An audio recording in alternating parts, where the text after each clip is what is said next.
Hi, I'm Sabrina with Sabrina's Pantry, and I just wanted to show you really quickly how I make my Lazy Sunday chili that I do every week. So I'm going to start first with raw pinto beans. These are nothing special. I got them at Costco. They're just raw beans. And I'm going to put them in my crock pot here. Dump them in. And I like to add hot water because it just speeds up the process a little bit. So I like to add at least 2 times as much water as I add beans. And so for this, I did about 1.5 cups of beans, and I added about 4 cups of water. And that's because the beans expand and they soak up the water.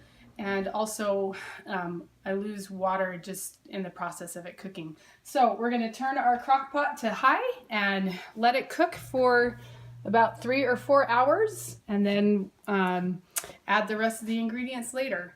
One thing that I learned the hard way back when I was first learning how to cook with beans, I originally thought I could just add all the spices and everything to it at the beginning while the beans are cooking, and it would make it more flavorful. But I found out the hard way that if you add anything with acids such as tomato at the beginning while the beans are still hard, the beans will not absorb the water. It will stop the process of the beans being able to completely soften. So I like to do just the beans by themselves, just like this, and then add my spices and everything later. Now, if I have time and I want to maybe start the beans earlier in the day, I'll go ahead and put the crock pot on low if it's going to cook for maybe 5 or 6 hours. But today I've only got 3 hours, so I'm going to put it on high, start it with hot water, and by the time I come back to it in a few hours, it will be they'll be nice and soft, and I'll be ready to add everything else. So I'll see you in the next part in a few hours. All right, so the beans have been cooking for a little over 3 hours, and you can see now that although I started with just 1.5 cups of raw pinto beans and 4.5 cups of water, that most of that water has been used up with the beans. And I'm going to go ahead and just leave what's left in there because the water will be needed for everything else I'm adding. So now I'm going to add everything else. So I have freeze-dried ground beef. It's just dry and crunchy. I'm going to dump that in. This is mixed bell peppers. It's red and green bell peppers that are dehydrated. Dump that in. I've got freeze-dried chopped onions,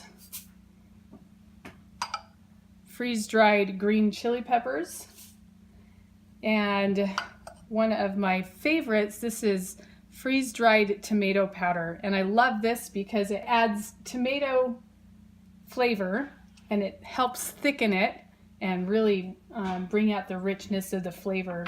And so I can add tomato dices or a can of tomatoes if I want, but I don't have to because it already has that tomato flavor in there. So, and then the last thing is just my spices. I've got salt, chili powder, chipotle, and garlic in there. I'm going to dump that all in and give it a stir.